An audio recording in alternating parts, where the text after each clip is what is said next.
72 holes, one epic cause. Cancer Council's The Longest Day is the ultimate golf challenge. 4 rounds of golf in one day to support people impacted by cancer. Have you got what it takes? Register now at thelongestday.org.au and get ready to tee off for a cancer-free future.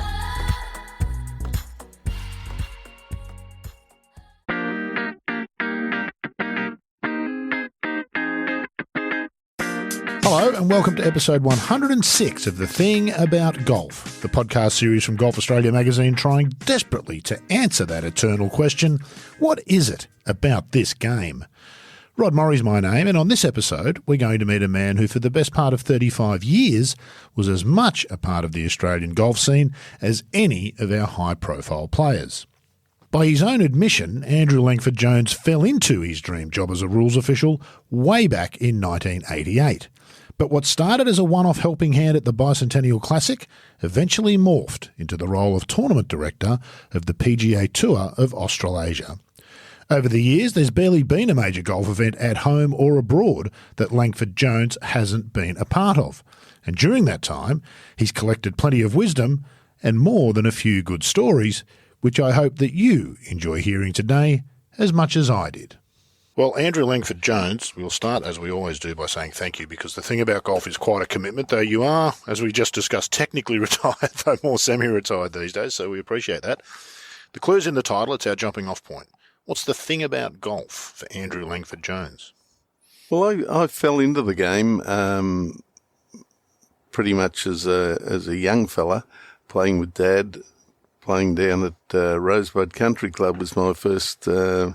where we have the tournament now, was my first club. We were the founding members of it. Wow. I remember walking in an emu line or whatever they call it down the fairways, picking up sticks and then I got played here and got up Rossdale and then Kingston Heath and then recruited pretty much by the tour, and Trevor Herden was involved in those days, and anyway, I ended up director of tournaments. Well, it's been a great interview, Andrew. There's a bunch of stuff that happened in between there from the time you first started at Rosebud. And what a beautifully common story that is amongst golfers. And Brendan Jones tells the same story about down on the south coast of New South Wales, picking up rocks on the fairways as you played your round on a Saturday to get the course to where they are these days.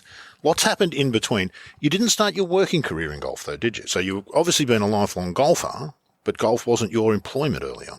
No, after I left school, I went to university and did law and realised that I didn't want to be sitting behind a desk doing conveyancing for people. So I got into a business consultancy. We opened that up, and that's really where I started to meet some golfers. Terry Gale was probably my initial contact in the golf world.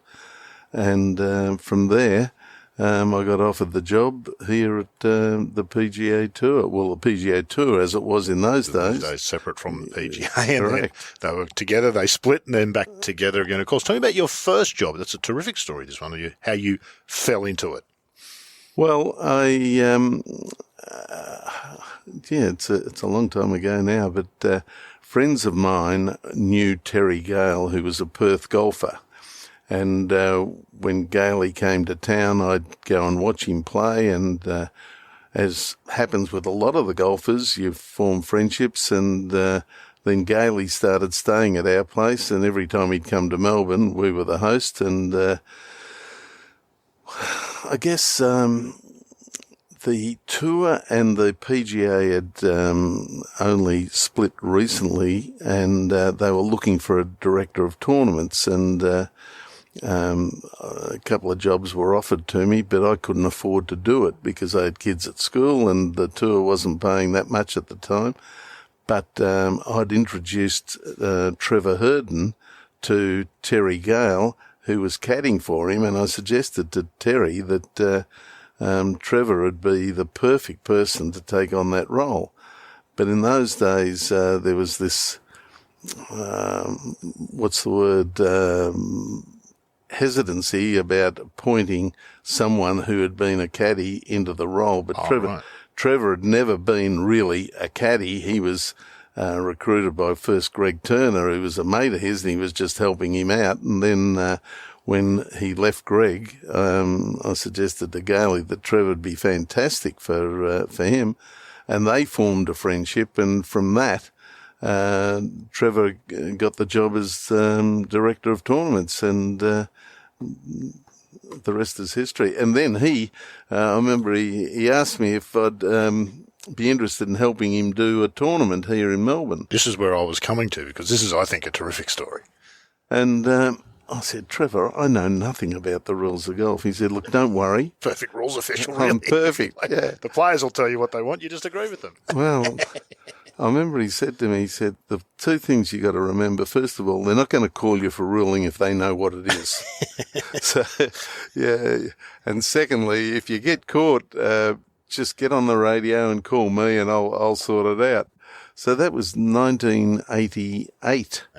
My first tournament, believe it or not, was the Bicentennial, which was the biggest tournament the country had ever hosted. Yeah. By far. Run through some of the names of people in that field, because it was an extraordinary tournament. It's unbelievable. I'm struggling to remember. But Feldo was playing, Couples was playing, Norman, obviously, Roger Davis, all the big Australian. We had a great field that particular time. And at Royal, we're recording this in the what do they call them? So Golf Australia PGA, the Australian Golf. I think they've got a podcast studio at their home here at Sandy Links, just across the road from Royal Melbourne. They very generously let us use it for today's recording. It was here across the road at Royal Melbourne, which we just saw in the Asia Pacific Amateur. Did you realise then, I imagine you must have, what a special place Royal Melbourne was and what a special event you were a part of, that Bicentennial Classic? Yeah, look, I always knew how good Royal Melbourne was. In those days it had low fences, and I used to jump the fence quite regularly as a kid, and we lived in Sandringham.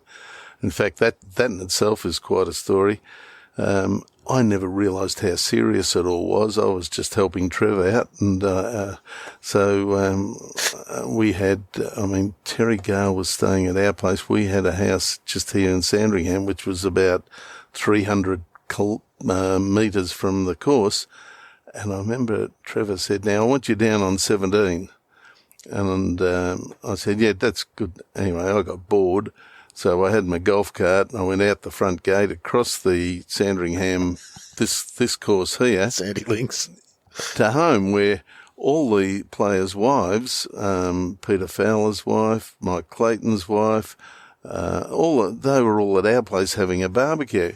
And I've driven in the thing, and I can remember the radio going, because the communication was such that you could hear. Trev said, how's it going on 17? And I'm thinking, I'm in my backyard. Cooking sausages. So I said, all's good, Trev. He said, where are you? I'm on my way to see you. And I thought, bloody hell, I better get back to the course. So I'm out the driveway, across the ovals, across Sandringham here, and he's saying, well, where are you? And I said, I'm down by the tee. He said, all right, I'm coming down. And by then I was onto the 18th fairway, and he gets down to the tee. Where are you now? And I said, well, I must have passed you. I'm up at the green.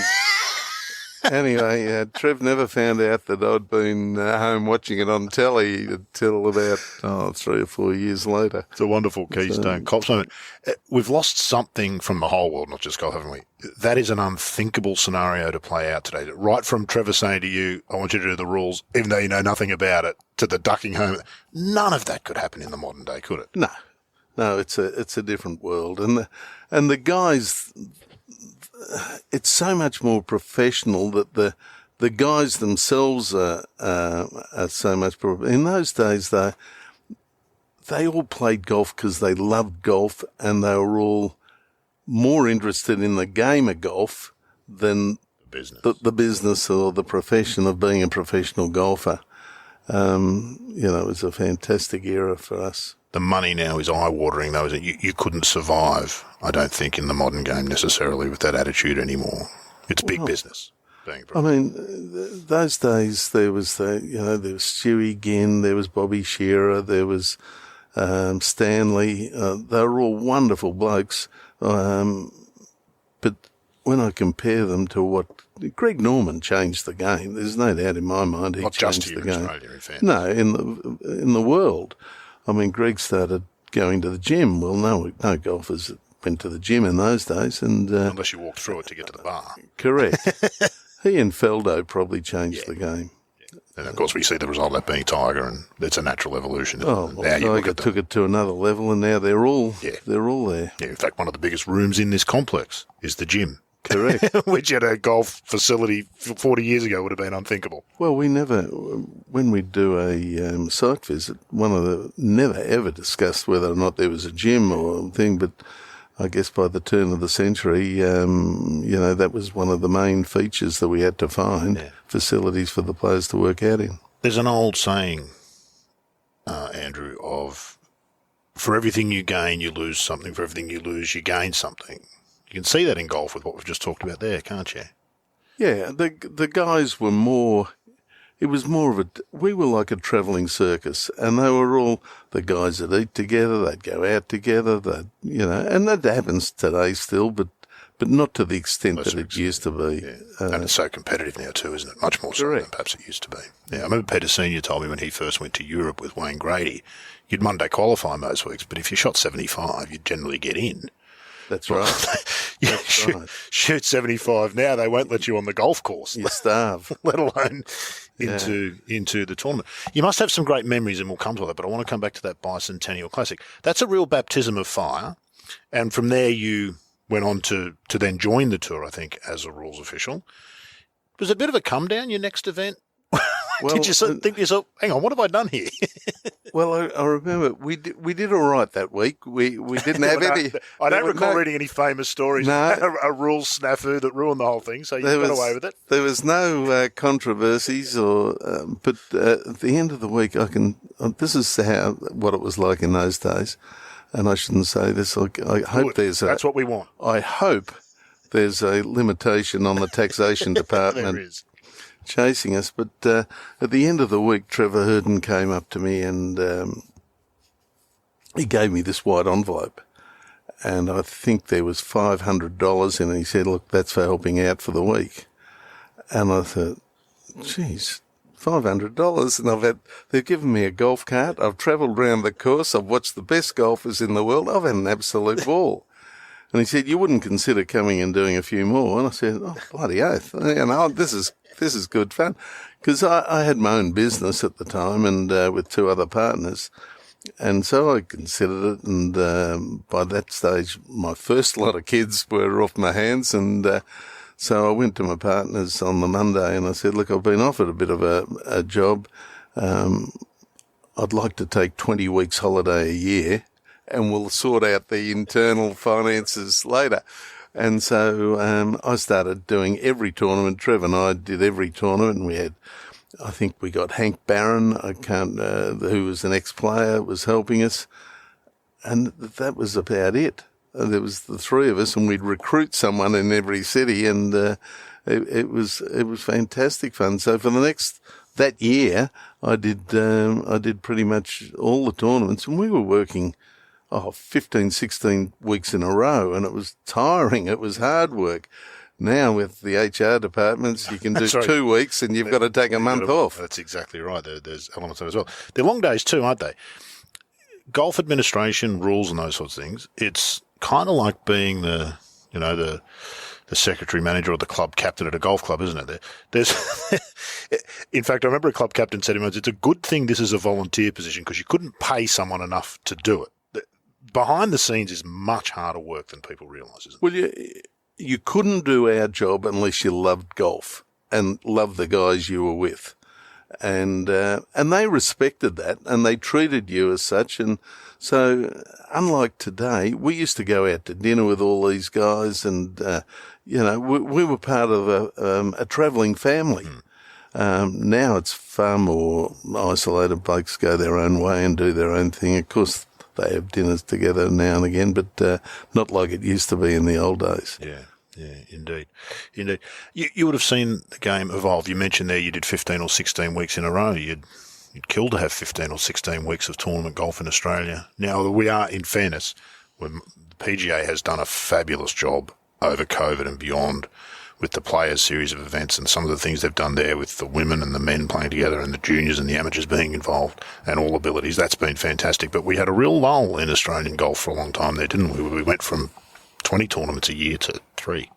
Well, what killed us was the evolving PGA Tour in America. All of a sudden, they never played in November, December or January. That was their time off. And so all the good players in the world came down here and supported us. And they'd come down because Greg had asked them to, or Gailey had asked them to, or Shears had come down and spend Christmas at our place. That was the sort of the carrot, and they all wanted to play the Sandbelt. And then the Tiger started his tournament, and a number of other tournaments started, and all of a sudden the PGA Tour were playing in Hawaii in January, and right through to Christmas. And so we struggled to get the good players through. And the other factor was, of course, the media. All of a sudden we could watch the best players in the world 52 weeks of the year, basically.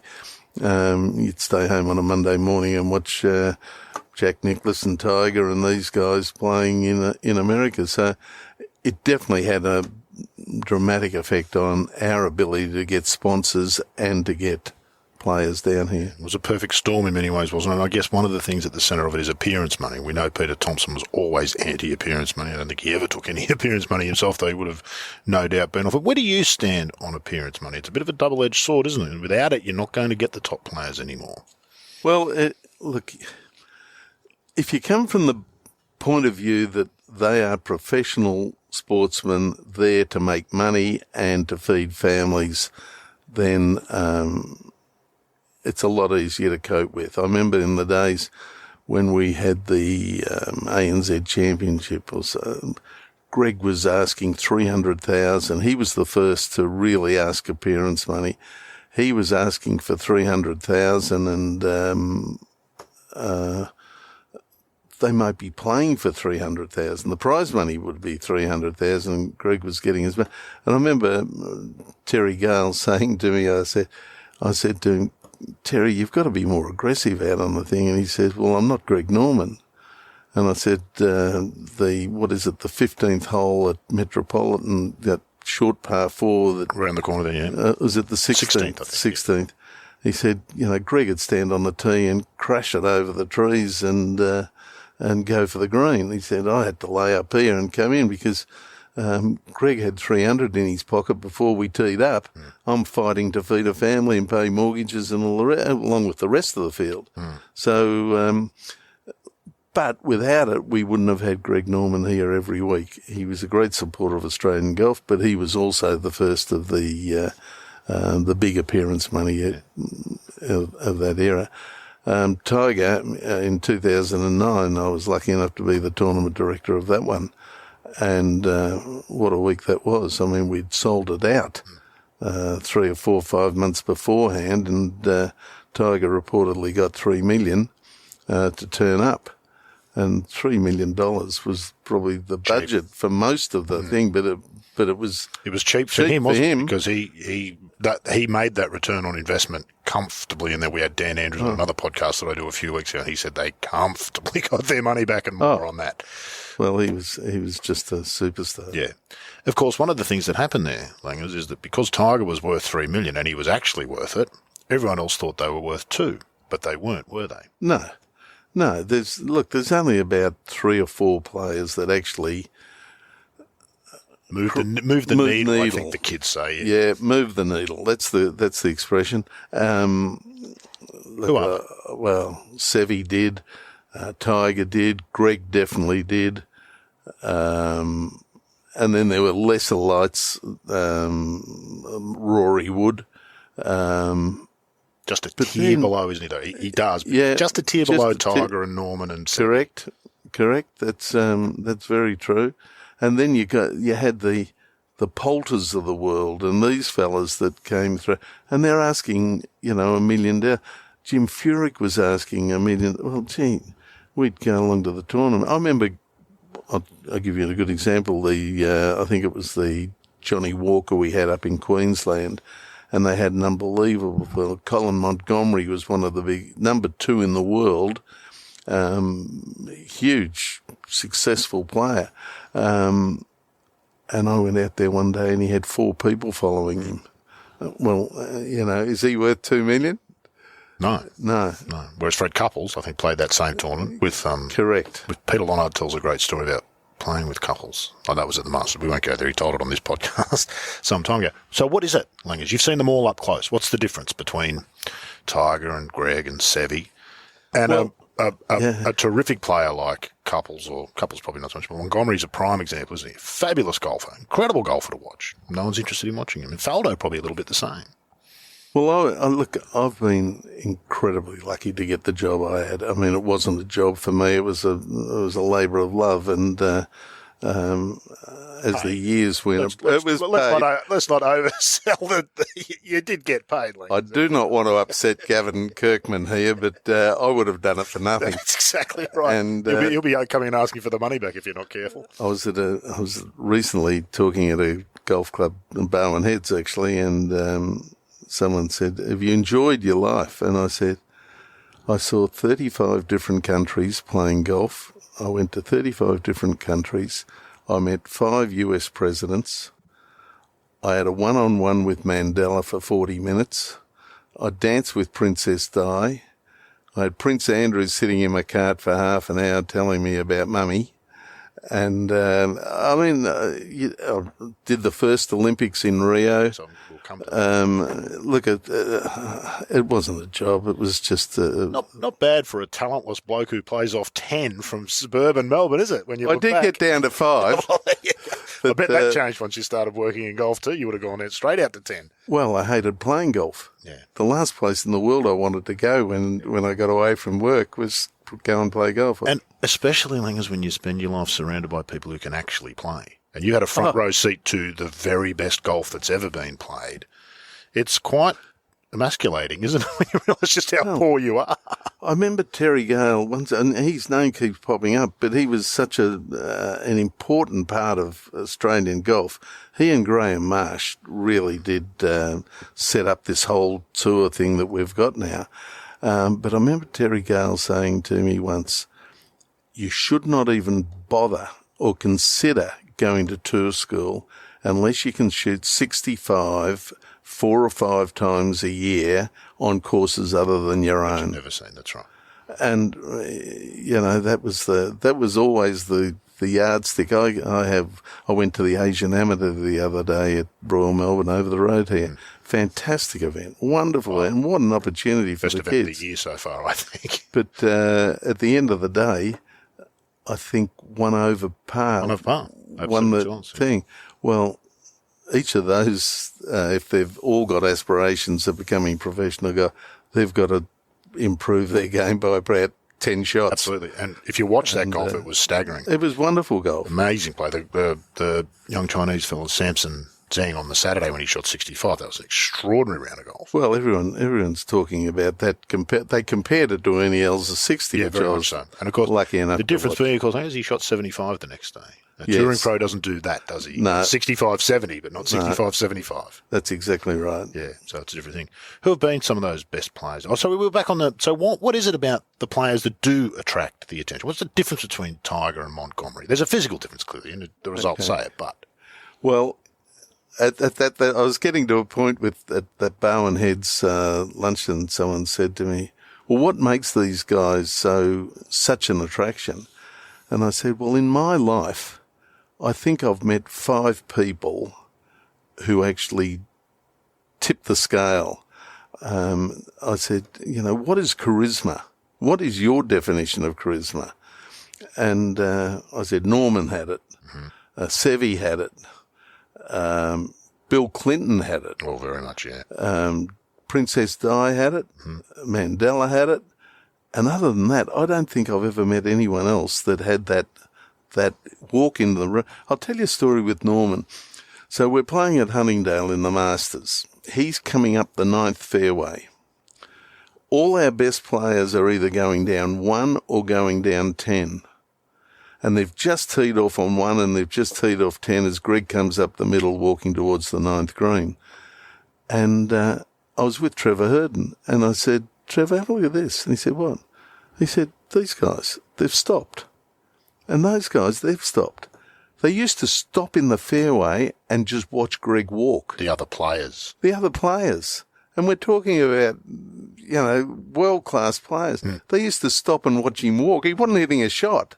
He just had that charisma, whatever that is. It's like an invisible force field, isn't it? You have a physiological reaction, because I had a similar thing. Before the Olympics, he was going to carry the torch one, and they did an event in Sydney. It might have been a preview for his own tournament that he had, the Holden Classic he had for a while up at the Lakes. And it was around the Olympics time. So they had this big press thing down on the harbour somewhere. Anyway, he was coming from the Connaught Hotel where he was staying, and he'd just done a live interview on the stage. There's about 300 of us in this room, including all these Olympic dignitaries, like really important, successful people. So we're all there waiting. We watched him on the big TV on the Today Show, and he's going to arrive soon. And you knew he'd arrived, not because you saw him, but the room went quiet, like a Mexican wave through the room. He'd walk through the door, and people just stopped. It was the most extraordinary thing I've ever seen. And these are people, like you were saying, players who you can't impress a tour pro. It's impossible. No, it doesn't matter what you do. They don't stop and watch anybody. No, that's exactly right. But they'd stop to watch him. And I remember I was staggered by them. You could feel this.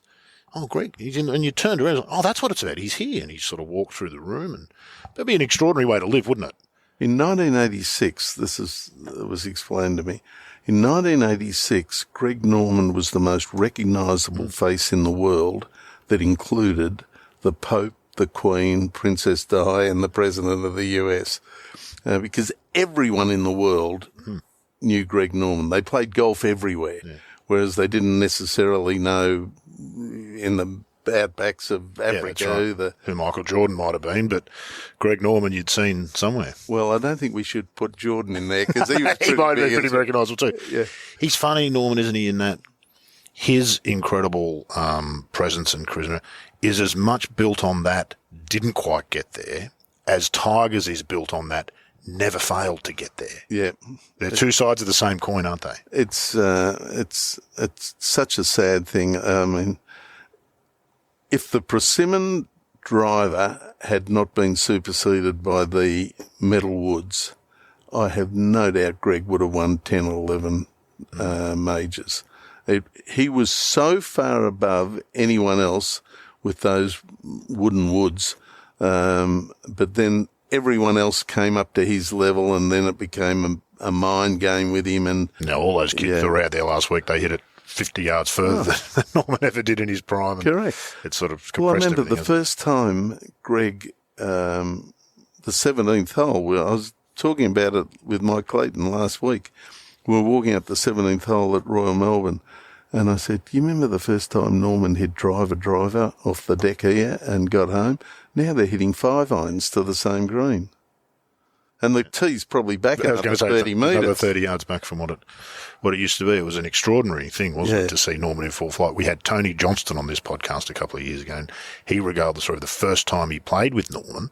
Him and the guy who's playing with him, they'd heard of it. Oh, is this Norman? We're playing there. We'll see how good he is. He said they got to the first tee, and he was just rifling around for something in his bag when Norman hit off, and he said then this gunshot went off. I was like, what happened there? He turned around, it was Norman hitting. He said he'd never heard a sound like it. Professional golfer of several years' experience. He'd never seen anything like it. Just we forget that, don't we? And everybody's the same. I think everybody's the same who lived through that era. You still can't believe that he didn't win 10 majors. Even though you know the outcome, you watch those majors again, well, he's going to win this. Yeah. You know he doesn't, but he's got to win this. He can't not win it from here. It's extraordinary. Yeah. I bet Greg would change history if he could, but in the wash of it all, that's part of the Greg Norman story. And I've been lucky enough to do 15 Masters, and they still talk about him, about each and every one of those ones that he didn't win, what happened, and, this, that. It's the legend of Norman. Yeah. It absolutely is. And, of course, he's still, to this day, you wonder what effect that's had on his personality. He still seems to need the limelight well into his career that he had then. You'd imagine it could be addictive. It could drive you into becoming a hermit, or you could feed off it. And I think he was one that fed off it, and we still see him today being very high profile. Who were the best players, and who are the best players you've seen in some of the best shots? You've had a front row seat to some pretty amazing golf. One stands out. One day stands out for me with the Australian when Alafabel and Norman played together, and I think they shot in the first 6 holes. They shot 1 eagle and 11 birdies. Wow. It was just mind-boggling. That second hole at the Australian's about 200 metres, and they both hit it inside 3 feet. Yeah. I mean, that's how good they were. And that's the other thing that staggers me about these guys. When I could play, I was a single-figure player, I'd have a birdie, and then I'd have 3 pars and a birdie, and can I hang on to the 9th? And try and be even par by these guys just went birdie, birdie, birdie, birdie, birdie, birdie. It was like a avalanche coming. It's a different bubble to that zone. I remember that event too. I think Norman got the upper hand there, which was there's a fabulous photo of him on the 18th green raising the putter with the Australian flag in the background. Yeah, I know the guy who took it. But look, Norman was exceptional. Tiger, well, I was lucky enough to have a bit to do with Tiger, both here in Australia and at various President's Cup. I refereed him 3 or 4 times in President's Cups, and he hit shots that you just can't believe. The last President's Cup at Royal Melbourne again, he played Answer in the last round in the singles. Answer had made the mistake of saying, I'd love to take on Tiger. And so Tiger said, I'll give you the chance, son. But I refereed that match, and as the referee, you're allowed to walk on the green and down the middle of the fairways. And it finished on the 16th hole, and it was the most embarrassing finish because Tiger holes a 30-footer and just walks straight over and gives me a high five. Well, the rules official isn't meant to be giving players high five, especially when you're meant to be independent. But it was quite a memorable. But those 16 holes, he played 16 of them, and on 16 occasions he was 8 foot directly under the hole with an uphill putt. It was ridiculous. I mean, anyone that's played Royal Melbourne knows how undulating those greens are. Where he left the ball that day was just amazing. Every putt was just straight uphill.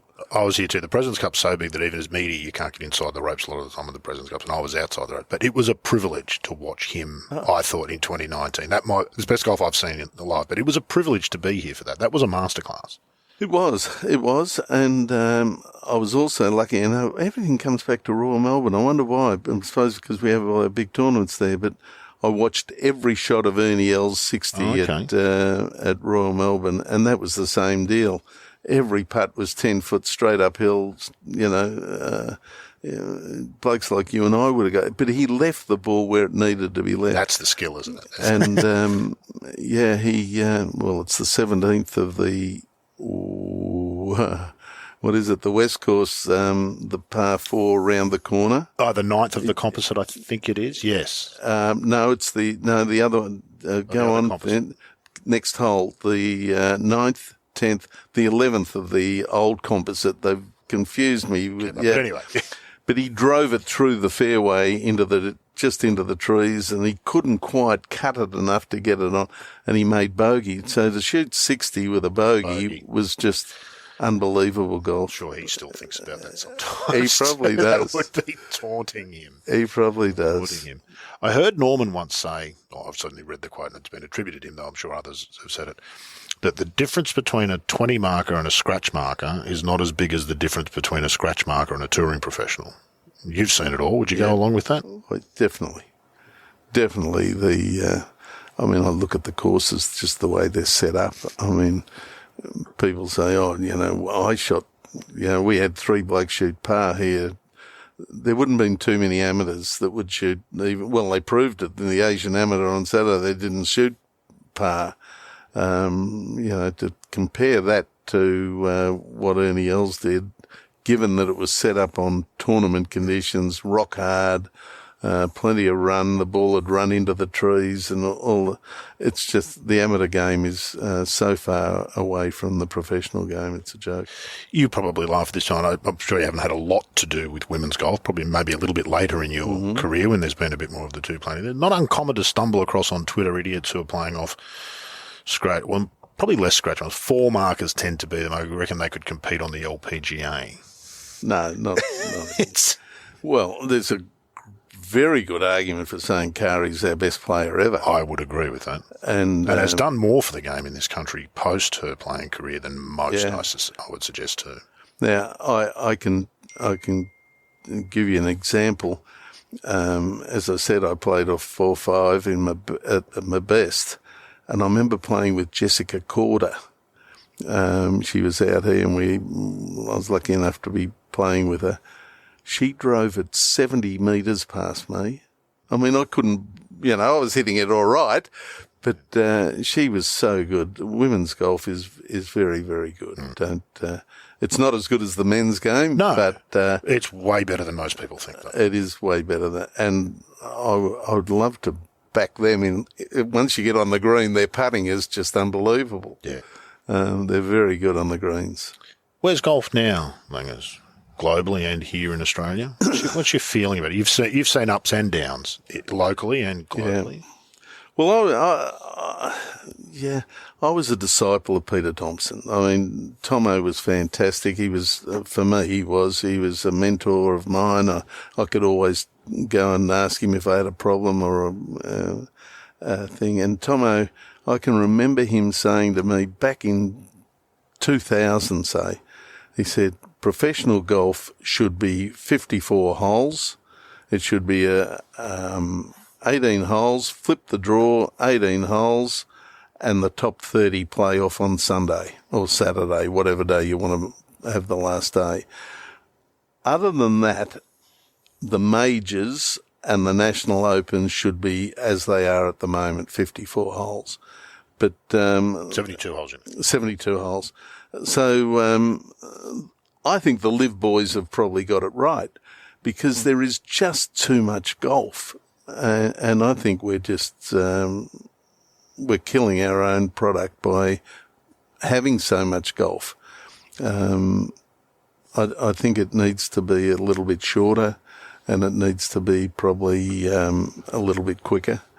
But people used to say to me, why is it so slow? Well, the reason it's so slow is because the fields have got 156 or 144 in the field. And if you think about it, that's 2 hours or 2 hours 10 worth of tee times off the first tee and the 10th tee. So the first guy off the first, there's no point in him playing quicker than 2 hours and 20 minutes. He's only going to hit the cue on the 10th tee. He's going to hit the cue on the 10th tee. So, and, obviously there's a little bit of flow back through the field if there's a lost ball or whatever. So rounds end up being 5 hours. What an extraordinary sport, Langers, where the most important piece of equipment can be lost at any time. Can you imagine that in any other sport? Yeah. The single most important piece of equipment at any time can just be lost. Yeah. You have to replace it with another one. I never thought of it like that, but it's staggering, isn't it? Well, let's talk about the rules. You were a rules official, of course, and I'll ask you about some of the incidents and things that you've seen, but you often hear amateurs, and particularly people who are newish to the game, this frustration. Surely the rules don't need to be this complex. But they do, don't they? Golf is the single most complex of any organised pursuit that humans undertake, I reckon. Well, a number of years ago, before the R&A, I sat down with a couple of mates and we tried to simplify and it's impossible. Because it is. It's impossible. I get people, the most common one I get is, surely divots should be ground under repair. You had to do it, didn't you? and I'd say to them, well, what is a divot? I mean, is a divot just a bad lie, or is a divot something that was caused 2 weeks ago, or is a when divot... does it stop being a divot? When does it stop being a divot?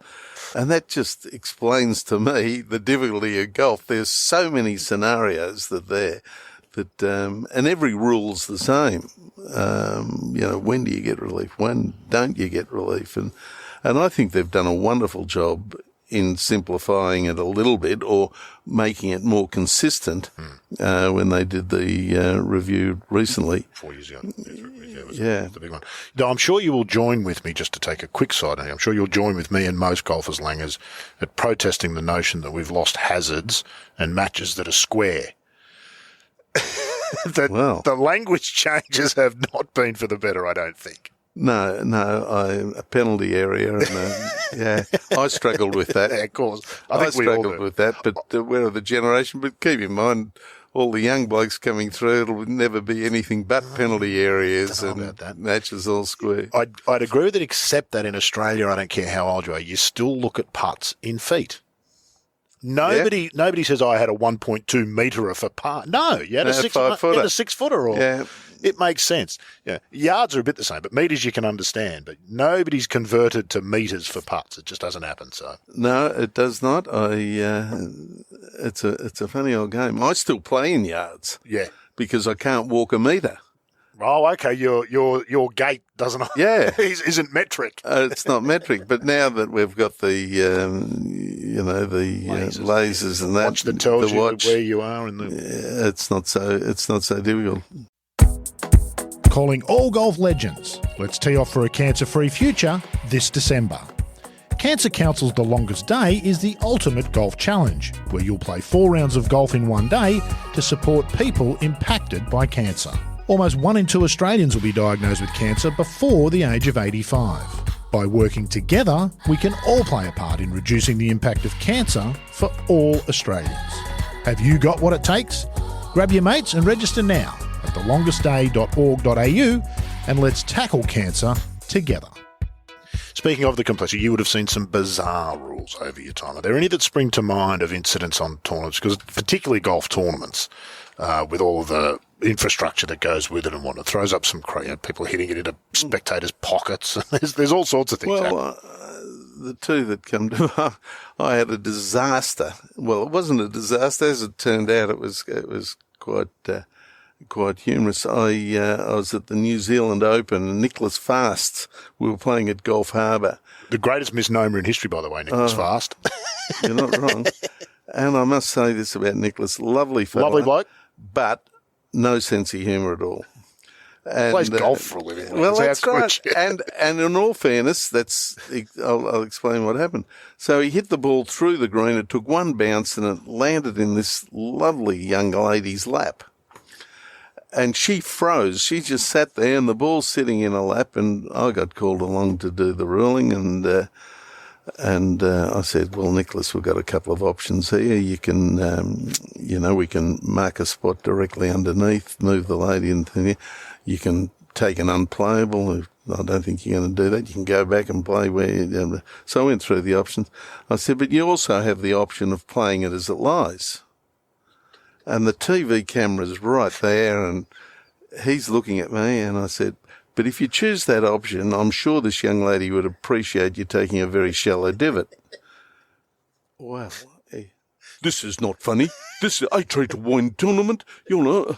And I thought, I've picked the wrong fella. Yeah, this is rather embarrassing.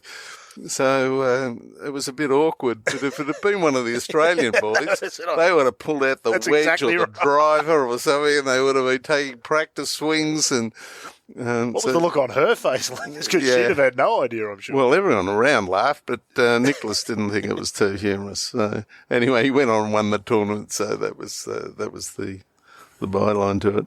But probably my worst 2 moments. And I had plenty. They say there's only 2 types of rules official: those that have made a mistake and those that are going to make. About to, that's right. Yeah, so because the rules are such that a lot of it is and change too. Yeah, you just get a handle on the most complex rules, and suddenly there's a slight shift which changes everything. So that's exactly right. But look, first of all, I'll touch on that. We have a network where I can ring Simon Migdolski from Golf Australia if it's an unusual one. The great John Paramore in Europe, I used to ring John 3 or 4 times a year. Or even they'd ring us to get our opinion on it. So there was a network of rules officials around the world. Ring the R&A, David Rickman was fantastic. And Grant Moyer. Just to listen to his accent and his voice, David Rickman. Fantastic. He could have been a voice actor. He's fabulous. Just wonderful. But we all had this network that we could rely on, and many a time I rang John Paramore at 3 a.m, much to his disgust. But because of the time differences, but we normally got to the right answer, I think, eventually. And you talk about rules. I remember one day at Huntingdale we had a co-sanction event with Europe, but it was the same week that the World Cup was on in Malaysia. and a player took a drop away from a flagpole, and then in playing the shot hit the flagpole with his club. And I was of the opinion that it was a penalty. Not complete relief. Not complete relief.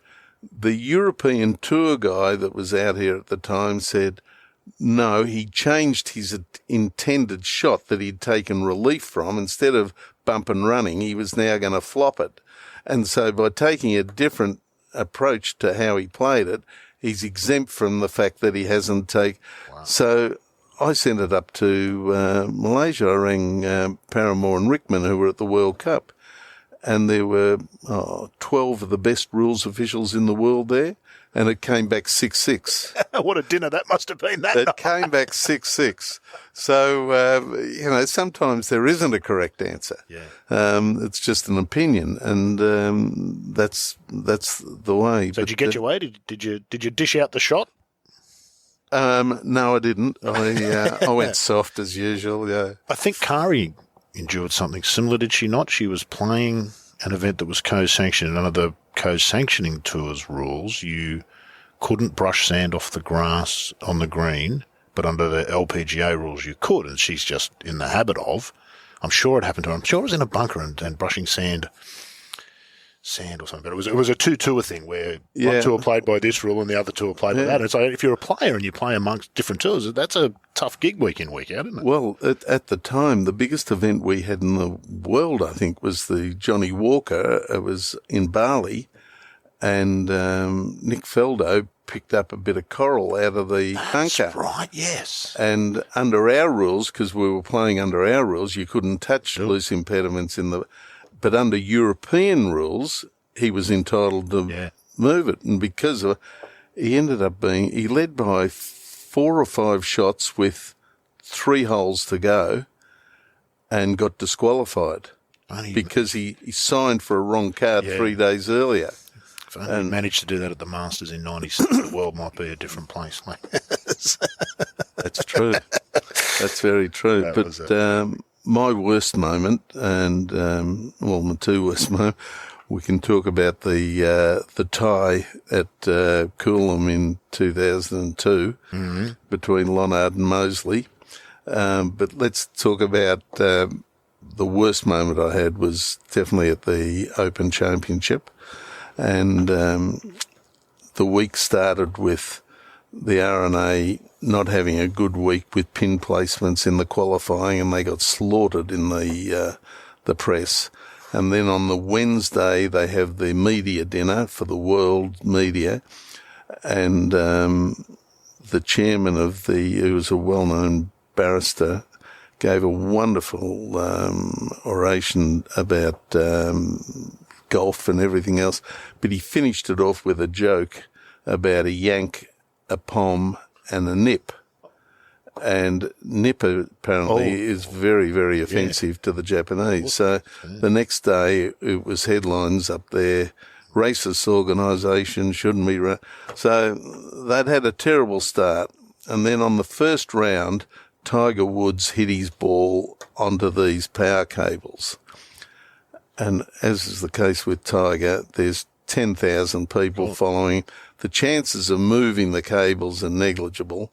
And so the rules official decided, well, I'm going to let him drop it just to the side. He gained nothing, but he dropped it to the side. Anyway, one of the TV guys got onto it and said, there's one set of rules for Tiger Woods and another for the rest of the field. This is what should have happened. He should have moved the cables and dropped it. Anyway, so the next day, and this is where I get to the story, real story, I've got Phil Mickelson, who's the number 2 player in the world. And on the second hole, he hits it right at the green and it goes straight into the bank and disappears. So we look for 4 minutes and 52 seconds. You had 5 minutes in those days. And some lady, I'll never forgive her, says, there's one here.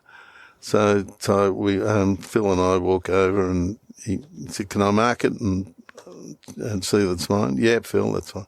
So he marks it, he picks it up. Yep, that's it. And because it's embedded, it's gone straight in. He says, nearest point? And I said, yep, Phil, that's fine. And so he drops it. And as it leaves his hand, I say, myself, hang on a minute. Wait on. 51 weeks of the year, we play embedded ball through the green. But this particular week, the only week in the year at the Open Championship, we play closely mown surfaces only. And the reason for that is because at all our tournament venues, there's trucks and TV and crowds, and you get pretty ordinary ground. Anyway, I said, well, just hold on, Phil. Before you hit that, I just want to check. I said, Phil, I'm sorry, mate. You're going to have to put it back into the pitch mark. We're not playing through the green.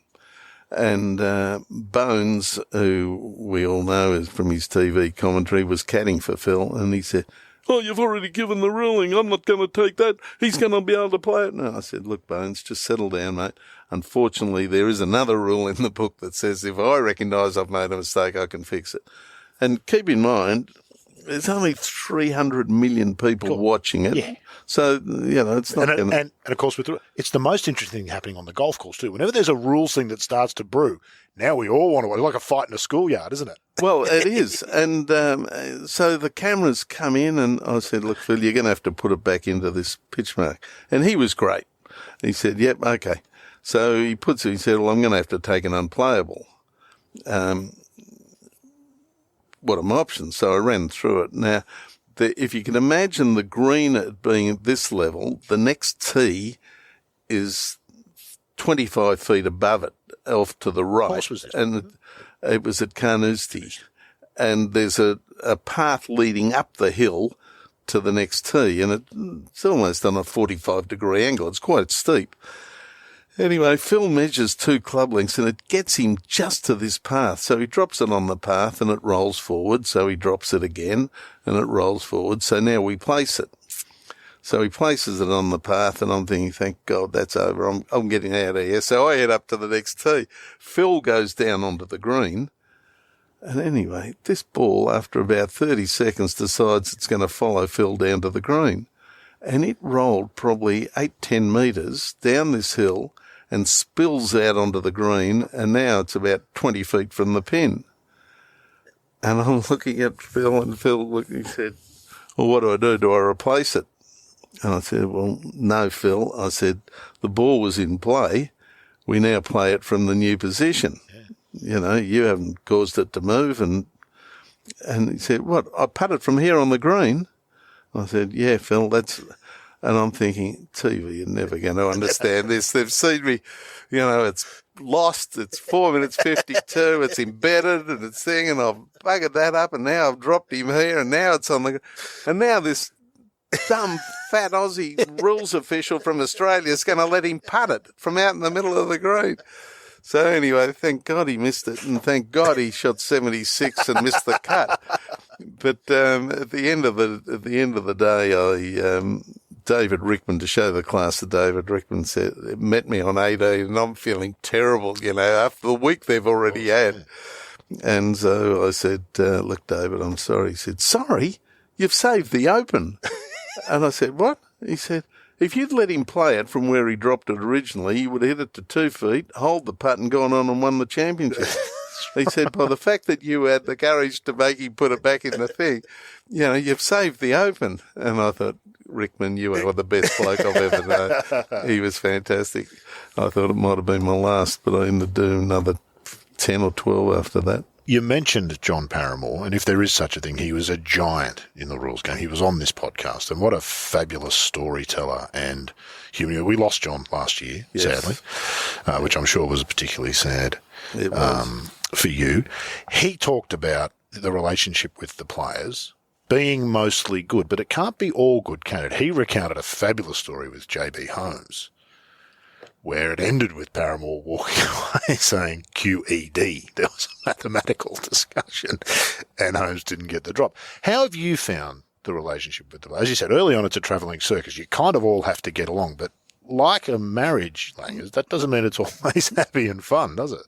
No. Look, pressure does funny things to people, including rules officials. Some people handle it, some people don't handle it as well. And relationships is really what it becomes. And I feel sorry for everyone we recruit to do rules. It becomes, difficult for them if they don't know the player and the player doesn't know them.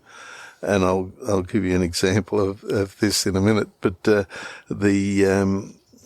interesting, to give you an idea, John was a master of people skills and bear of a man too, which I think really worked in his favour. He was an imposing figure. He wasn't one to be pushed around or.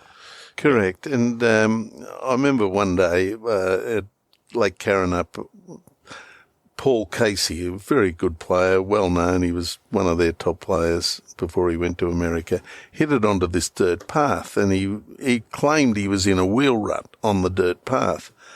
And I happened to be the nearest official, and I said, look, Paul, and I knew him quite well because over the years I'd done a few things with him and been out to dinner with him. I said, Paul, really, mate, I'm sorry, but it's a pretty faint wheel. You're going to have to play it. And we discussed it earlier in the week, and we decided anyone that was here it was an integral part, and you had to play. And I could see he was agitated, and over my earpiece, John Paramore was in the lunchroom getting some lunch, and John comes over and said, I've just seen it on television. You're right. I would have made him play it too. And I thought, this might give Case a bit of, a bit of comfort. That it'll help my case and he'll feel better. Well, that he's not being done by this Aussie rules official. So I said, look, JP's watching it in the lunchroom, and he's just seen the ball, and he reckons he would have made you play it as well if that makes you feel any better. And he said he's watching in the lunchroom. And with that, he walks straight over to the camera. He fronts the camera from about 3 feet. And he said, Paramore, get out of here. You're fat enough as it is without feeding your face in the players' lounge. Straight down the lens of the camera.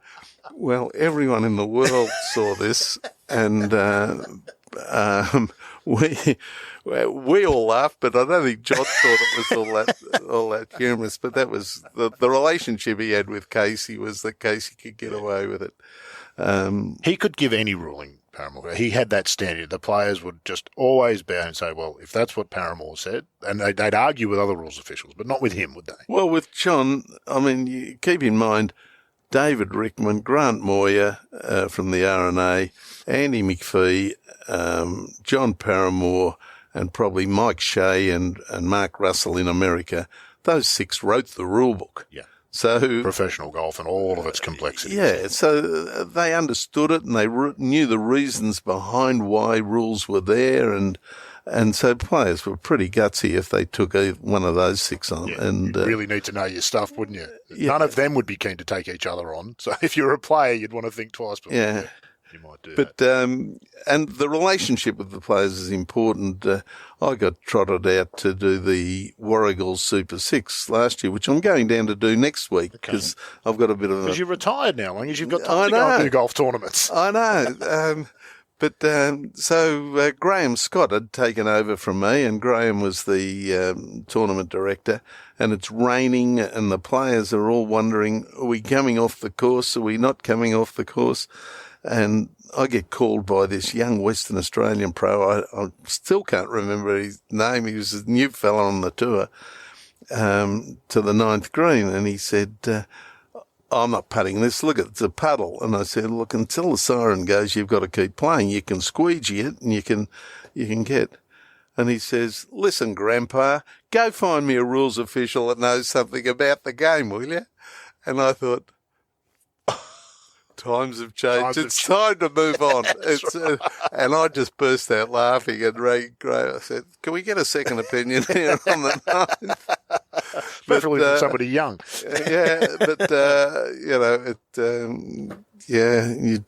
You move, you feather duster, and I went looking for some photos, Langers, because we have to have photos, and I'm going to take your picture after we finish this because we'll need a photo to go with the piece. And I found a fabulous photo of you sitting in a golf cart at the Australian Open at New South Wales Golf Club in 2009, surrounded by Nathan Green, Peter O'Malley, Matthew Goggin, and one other who I can't remember. And there's an awful lot of pointing going on. And that was Ogilvy. Ogilvy, that's right. Remonstrating with you, I suspect. Tell us because that 2009 Open was a difficult one rules-wise, and Adam Scott went on to win it. And It was a fabulous tournament. It had a fabulous venue, but it can get windy there. Trevor Hurton was the tournament director.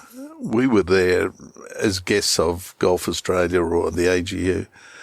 And we'd had discussions with the club early in the week about how hard and fast the greens were. Trevor and I didn't think that they were possibly where they should have been for the tournament, and we were informed that, how do I put this? We were informed that they play it a lot harder and faster on monthly medal days than this. You wouldn't have heard that ever in your career, never, would you, previously? Never. Every club. So, and we explained, look, we've got 4 days. We have to finish the tournament. We can't afford. Anyway, gets to the Saturday, was it, or the Friday? I think it was Friday. It might have been. Either or, yeah. And their famous 10, 11, 12, 15 up the hill. Which is a brutal golf hole in no wind. Yeah, at Peter O'Malley, and it always seemed to be Peter O'Malley. He was responsible at Royal Melbourne. He was responsible at Moona. Moona, yeah. Was he here at Victoria when it happened there? I don't think. I think he would have been somewhere. Yeah, he'd have been within a hole. Yeah, he's a troublemaker. World's nicest bloke, but he's a troublemaker. Every time we suspended for an Australian Open, he was the catalyst. Anyway, he'd hit this putt and it lipped out and finished 20 feet away. And I said, "Well, guys, we're not going to be playing." And then the cameramen come from everywhere. So, because that's where the incident is. Journos love it, and photographers love. They can sniff a controversy a mile away, Langers. And the players love it too. Of course they do. Now, not one of those 4 were blaming me or having a go at me, but I remember Ogilvy says, "Hey, here's the cameras. Quick, let's give it to him." So they all start pointing at me. So it was quite a contrived sense of humour by the players, that, rather than actually they weren't that disappointed. And you need those moments, don't you? You need that relationship. For the whole thing to continue going like a well-oiled machine, you have to be able to have that sort of thing sometimes. Well, I said the most difficult or the most important part of any tournament for me, and I was lucky enough to be director of tournaments for 20-odd years, was the medical room. And we had a wonderful medical team, all very highly qualified, but all very good psychologists, amateur psychologists. Like hairdressers, were they? Yeah. And look, when you've got a field of 180 players playing throughout the season, some are going to have financial problems, some are going to have marital problems, some have girlfriend problems, some are going to have all these sort of issues, and for whatever reason, the outpouring of those issues was always the medical team, and the medical team would always keep me informed as to why or who was struggling, and, So you could be sensitive to... Or sometimes you'd see an explosion on course and you think, that's not him. That's just not him. I reckon at least 3 or 4 times I had one of the medical team escort one of our players, who we were worried about almost suicide. Wow. To the airport to get them onto a plane, knowing that their parents would be at the other end to pick them up. And it was never the Greg Normans or the Lonards. It was always young blokes that were struggling. And in some ways, that's more important, isn't it, Langers? What we don't do a terrific job in golf historically, professionally, is looking after you probably make this case both ways, don't you? We've agreed earlier there's too much golf and too many professional golfers. That's a reality. But by the same token, it's a horribly pressure-filled life if you're not doing well. John Paramore told the story about a young guy who was just blatantly caught cheating. He said he understood why it had happened. Yeah. Because the guy had no money and he was trying to live up to a whole bunch of things. You see golf can drive people mad, can't it, literally? Well, yeah, because it's professional golf and the whole thing's driven by money, there's going to be times where people do things that they regret later on, and they're not bad people. They're just the moment's caught them, and then there's no going back. Yeah. And the one thing that fellow players will never forgive is a player that's caught or accused of cheating. And sometimes we can't disqualify through lack of evidence or whatever, but the players don't forget. And they get ostracised. Do they ever?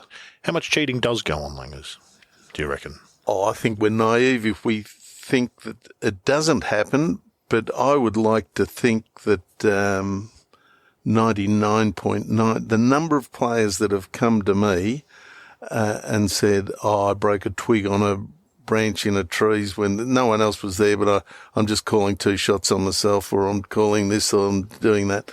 The number of times that happened to me way outweighed the number of times I heard someone say, I reckon he moved the ball, or he improved his lie, or he fudged it on the green.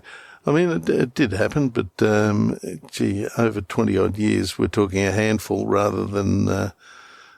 Players who do that are not likely to be successful players either, though, are they? You know, if you feel like you need to, you rarely get a player of any great caliber where there's that sort of. There's a couple, but where there's that sort of stench hanging around them. It's pretty rare, isn't it? Oh, very rare, very rare. Most of the good players in the world love the game of golf more than they love themselves, and they respect the game and they respect the history of the game, and they treat it accordingly. They treat it as if it was one of their kids. Yeah.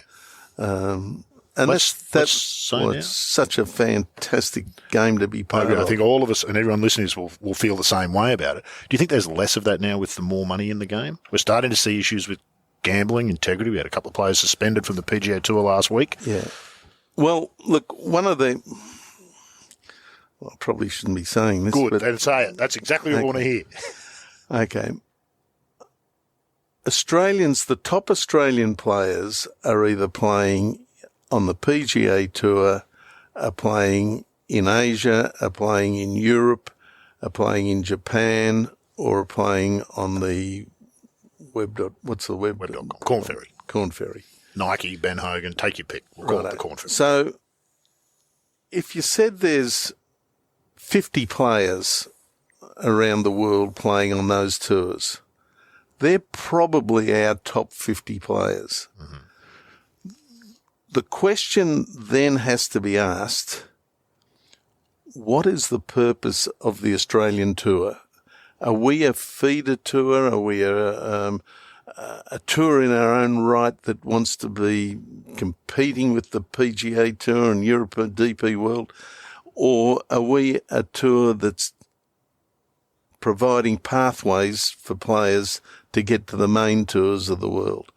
Now, depending on what the answer to that is, that question depends on my next thought. Because if we think we are a pathway tour, then the question has to be asked, well, to what depth do we need to provide opportunities for our best young golfers and golfers to progress? Talking about field sizes, is that the... Well, yeah. So if you've got 50 already, our top 50 already playing and having opportunities, do we need to provide for another 50 or another 100 or another 150? Excellent question. And to me, to provide the opportunity for Australia's top 150 is just unrealistic. There's not 150 world-class players in Australia. Mm-hmm. You know, there might be 50, and you never know who's going to develop and who's going to become We've all seen the can't miss kids that missed, and we've all seen the guys who didn't look like they were going to do anything who went on to succeed. Yeah, Nick Ahern, was number 16 in the world. Yeah. If you watch Nick play, and he wouldn't mind hearing anybody say that, you would never pick Nick Ahern as a world-class player, and he is. And he is. So I used to have a constant battle with my superiors in that because the PGA was a member organisation, they had to provide opportunities for their members. It's the PGA Tour's problem. It is. By the players. It's run by the players. But the lunatics are in charge of the asylum in some ways. Well, that's a harsh way of saying it. But I always looked at it this way, by providing 100, professional golf is like a drug. As soon as you get the taste of it, you want more and you want more and you want more. But some of them aren't good enough.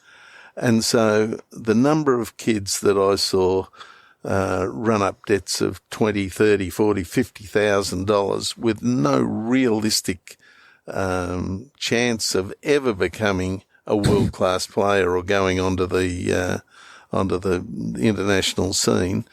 I used to argue that fields in Australia should be no more than 78. I used to think we should have just it's a very interesting idea, Langers. That wouldn't have made you popular with a lot of players, though some would have seen the sense. Well, the senior blokes do understand that. You know, you talk to the Lonards or the O'Malleys or they've been broke, haven't they? At some point, well, they have, but they understand that there's so many kids that are. We're ruining a lot of marriages because mum's sitting at home, she's got a 3-year-old kid, and dad wants to be playing professional golf and he's not making a cut. And we're giving him the opportunity to keep going and going and going. So it's a tough one, isn't it? It's half a dozen. Like all addictions, there's no simple answer. Well, there is no simple answer, and you do want to provide opportunities, and that's where the PGA is fantastic. It does provide opportunities, but we also provide the opportunity for a lot of them to put themselves into a hole that they can't dig out of for another 5-10 years. And really, I got into a bit of trouble one year at tour school because I sat down and there were 40 cards given, and I said, well, gentlemen, I want you to have a look around this room because in 2 years' time there'll only be 3 of you left. And that's depressing to a kid that's just got his card. I said, because when you play Adam Scott, you're giving him 5-shot handicap start. And he said, what do you mean?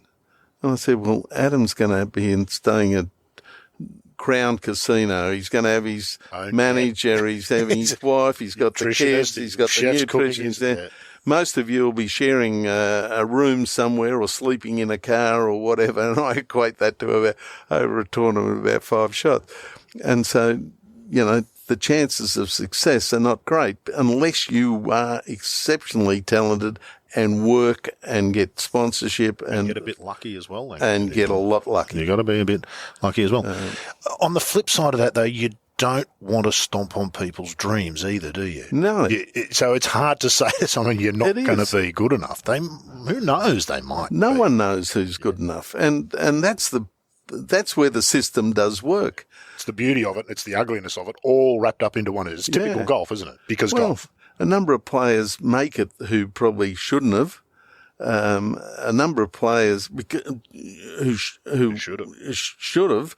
Players that were so talented just didn't have the financial backing to get there, and they don't make it. And the right attitude. Sometimes we've all seen the guy who can hit amazing golf shots, just hasn't got the head for golf. Yeah, I mean, we were talking the other day about. I've had a blank. He won the NSSC or NCA. James McLean. You've never seen a bloke hit a golf ball better than him. How good was he? But freakish. He did his wrist, and that was basically the end of his career. Michael Sim, similar, an injury really did. He was Rookie of the Year on the PGA Tour. Wonderful player.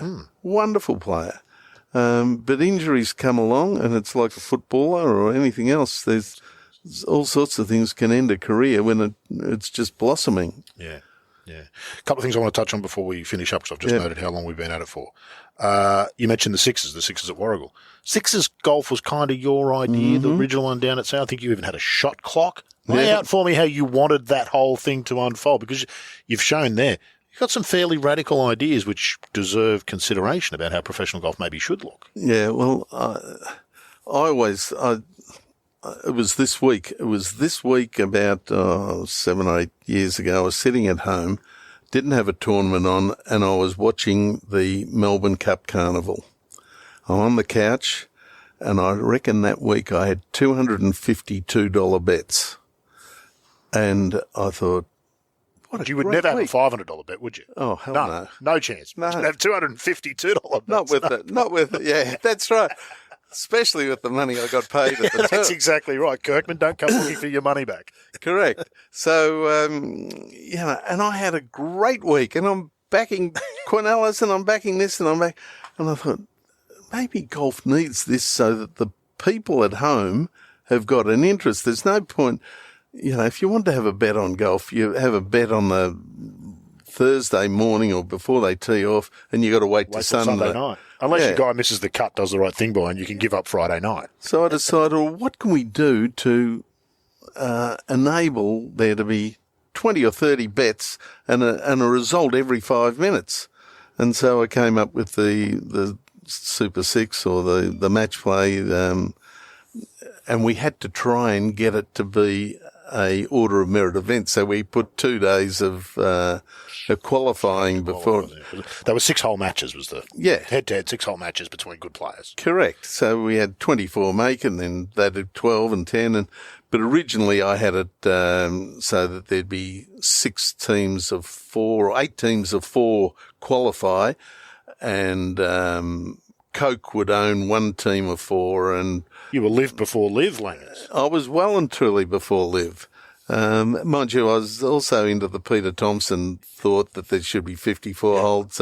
So they grabbed all Liv's ideas. Liv grabbed all Tomo's ideas as well.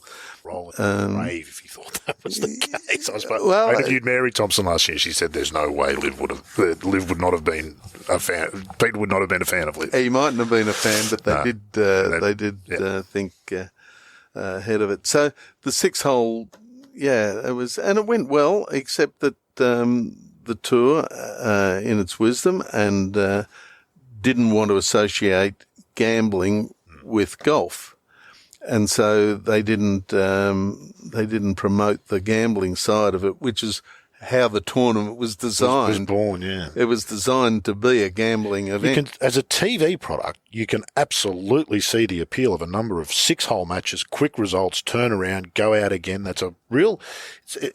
You can see why people might want to watch that, and even adopt that at club level. There would be some. Well, there are clubs that do play it. Yeah, they have a qualifying round, and then the top, and they all hang around the 18th green and watch the matches come through. So it's been success. I feel as if absolutely, and I think the shot clock was your idea. I'm not sure they had it at the Super, but they certainly tried it in Europe one year, and it was fantastic. That was mine. That was mine. Was it a big thing on a trailer behind a golf cart, and it would tick down, and you could watch it? I think they did that in Europe. And I wanted the crowds to be saying 5, 4, 3.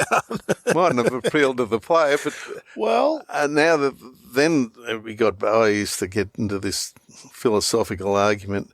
Are we part of the entertainment industry, or are we there as a sport to just? Well, didn't Tomo have it right in that at the National Open and the majors? No, we're not. We're a serious sport, and every other week of the year we should be entertained. Entertainment. The John Deere Classic should just be another entertaining circus product. Well, and how entertaining are the current form with the girls and the boys and the? It's been a revelation. It's been fantastic. An absolute revelation. You cannot. I've thrown plenty of brickbats at the PGA and Golf Australia over the years. Give them credit where it's due. They have done an amazing job since COVID of leading the world in what could really be the future format for smaller tournaments. Yeah. I do think there's issues about the National Open and having a mixed field, and there's issues about dates with that and those kinds of things. So I do understand the point of sponsorship being hard to come by and that being a product that appeals. But yes, I think we kind of need the Tomo model as you laid it out. National Opens should be the most important tournaments, just behind the 4 majors, and everything else is up for grabs. Yeah. We're not great at innovating in golf, are we? Well, we don't like to take chances, and we've also trying to fulfil government requirements, and we want 4 days of golf because that looks good to the government, that there's more room nights and everything else. And but there's been a few successes. I mean, along with 2 other people, David Greenhill and terrible ex-CEO of Victorian Golf, Simon Brookhouse. Brookie. Along with Brookie and Greenhill, I feel that I had a bit to do with getting the Vic Open down to 13th Beach because I have a house down there. You wanted a home game for a change. But bringing the men and the women together down there on one venue was a revelation. And that event, when it was at its peak, was bigger than the Australian Open. The crowds were fantastic. It was always the best tournament to go to. It wasn't the most important tournament, but it was the best tournament to go to by far. People, dogs on the fairways, and it was just fabulous stuff. I always give David Greenhill credit. I feel like I didn't realise you were also a part of that. Obviously, you would have had to. Well, I wasn't part of the men and women. He was the men and women. It was just, and that's the blueprint for how tournament. And look, it's been trialled in different formats overseas that I don't think work particularly well. The Sandbelt Invitational is an interesting one, the way they do the men and the women, where they change to par as opposed to there's but the two side by side. And I know you've got to have the venue for it, but they're not in such short supply. You could have Royal Melbourne, West and East, do a mixed men's and women's event, not necessarily Australian Open. See, I'm not sure that it works for the Australian Open. I don't think it does. And to be honest, and, I wish it did. I really wish it did. I wish the Australian Open could have been the Vic Open. But. Well, I don't think that they've learnt the lesson that we learnt. The first year we ran the Vic Open, we had Woodlands and Spring Valley. And Subaru was the sponsor. I don't know why I remember that, but Subaru was the sponsor. It didn't work because there were people going from here to there, and when we moved it down to 13th Beach, it just fired because there was one player lounge, there was one administration, there was one courtesy car. It was the key that unlocked everything. It just unlocked everything. And for the Australian Open to come back and then go Kingston Heath and Royal Melbourne or Victoria, it was fine. It was fine, but I think it'd be better at Peninsula or Royal Melbourne or 13th Beach even. Yeah, and that, which also won't answer the scheduling problem, which is, doesn't matter, whichever end of the year you want to have it at, one of the fields is going to suffer, the way professional international golf looks at it. And scheduling is by far the biggest issue facing professional golf in this part of the world, easily enough. Last thing I want to touch on, there's a million other things we could get you back for another episode comfortably, was the Olympics. Yeah. You went to the Olympics. It was the first time back in the Olympics, 2016. There was a lot of us are skeptical. I'm still a skeptic. I'm not a great fan of golf necessarily in the Olympics. What was it like from behind the scenes on the other side? Well, the best way of describing it, on the Tuesday I ran into Justin Rose and I was having breakfast with him and I said, Justin, why are you here when Adam and Tiger and everyone else had a lot of... And he said... The Zika virus. You remember the Zika virus. Yeah, the Zika virus. Yeah. Anyway, and I'll never forget the answer. He said, I grew up in England where the Olympics was such a major sporting event, and it's the same here in Australia. And he said, to be selected in an Olympic team, not only does it happen only once every 4 years, you have to be the best two of your sport in your country. And he said, I'll get the opportunity over my career to play in 100 or more majors, but I may only ever get the chance to play 1 or 2 Olympics. And as it turned out, he's only played the one, I think. Yeah. Hasn't been selected. Has the silverware, quote unquote, to show that he won the gold. And I saw him afterwards and I reminded him of it and he said, it was the best decision I've ever made. And I think you'll find more and more. And it's generational, isn't it? It is generational. But what a week it was. Gee, I watched Phelps win that. I watched the Usain Bolt when it was the best week of my life. Yeah. And nothing to do with the golf. Nothing to do You've seen all the golfers before. But the golf was fantastic. It was fantastic. It was a great golf course, much more so than in Japan, I felt. The golf course was a sorry for fabulous Marcus Fraser that he did everything right all week till the last couple of... Yeah. Anyway. But, he himself will tell you the last thing he ever expected at any point in his life was to own a green and gold tracksuit. Yeah. Be at the Olympics. So, it was a fabulous... A wonderful representative. Langers, I'm sure I've missed a bunch. Is there anything in particular that you'd like to mention before we go about golf or weather? Oh, no. Look, I've been so lucky. I've had so many highlights and so many lowlights. Probably the best tournament I was involved with was definitely 2009 Masters with Tiger. Australia. When they came over that hill at the 6th, it was just tingling. It was spine tingling. Yeah. And it was a funny week in itself on the Tuesday night, and I'm not going to tell you who it was, but one of the Australian boys came up to me and said, I believe Tiger's got his girlfriend from Liverpool, I think it was that year, in town. And I said, you've got to be kidding me. And I said, no. He said, keep it to yourself. I said, if that gets out, Tiger will have no choice. He'll have to have done a neck or a back or whatever. We've sold this out 3 months. This cannot, if the journalists get wind of it, it's going to be... Anyway, of course they did, didn't they? Was it 6 days after? Well, they got wind of it the day after the tournament finished. That's right. And, it became an international incident. Could have happened 5 days earlier, apart from the integrity of one of our Australian boys who kept it to himself. Yeah, there you go.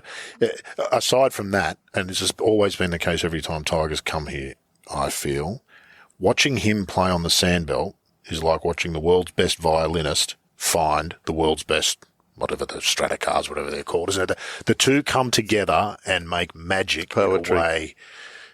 Tiger's golf is magic no matter where he plays. You come to Mangrove Mountain, where I used to be married, it'd be magic to watch him. But put him on Kingston Heath or Royal Melbourne, and if you're a golf fan, if you love golf, you couldn't imagine watching anything better than that. Well, as I said earlier, watching him play against in the President's Cup in 2019, I've never seen anyone so disciplined and so it was just... It's everything, isn't it? It's the execution, the imagination, the knowing which shot to hit when. Because Royal Melbourne is a course, I don't care who you are, at some point you hit it in a diabolical spot that you can't recover from. Every golfer who's ever played it has done it, except it seems Tiger. Well, it's funny, Tiger's always been Tiger and his thing, but I'll never forget Craig Parry and Peter Lonard said to me once, he said Tiger should have been Australian. Everything about Tiger is he should have been Australian. He loves barbecues, he loves the courses, he loves the people. He loves Shane Warne. That qualifies you in Australia. You remember That's a worry. You remember the dinner the year after that, yeah, don't you? When they had the big thing at Crown, and it was him and Shane Warne on the stage. And I think it was Mark Nichols said, "Tiger, have you met Shane Warne? You two might get along." Yeah, and he thought it was the first time I'd seen Tiger smile for a year, I reckon. Yeah, it was. But I think you're right about that. He had the Kiwi caddy, obviously, and Steve Williams, and it does seem to have always gone on well with Australians. No, he was so good for me, or so good to me. He always came in, and can I just finish with one? Of course you can. So that 2009 Masters, he arrived on the Tuesday. He played 9 holes with Craig Parry. And I was out on the course, and our receptionist said, Andrew, Tiger's in the office, wants to see you. And I said, oh, geez, what's wrong now? You've been summoned to I've been summoned. If you're the principal, you've been summoned to the office. I walk in and I said, g'day, mate, how are you? He said, oh, good, great, I just got in. I said, oh, we got a problem, have we? And he said, no. He said, I'm just about to go and do my media conference, but I thought I'd come and get a bit of background on the... And I said, oh, gee, great. Well, we're going through the biggest drought Australia's ever had. The course is dry, and as you know, the sandbelt's better in February than it is here. And, the greens could be a little bit firmer, but we're in November. And so I've gone through all this stuff. He said, look, I better get over there. So I'll come with you. So I walked over, and we walk in, and I just stand on the side and... First question, what do you think of the course here at Kingston? Well, as you know, we're going through the worst drought in the history of us. He just quoted verbatim everything. But I thought to myself, no other international has ever come down here and asked me, about the course setup or about this or about that or about that. He was just so professional in the way he handled that media conference. I thought this bloke is pretty good. He's pretty good.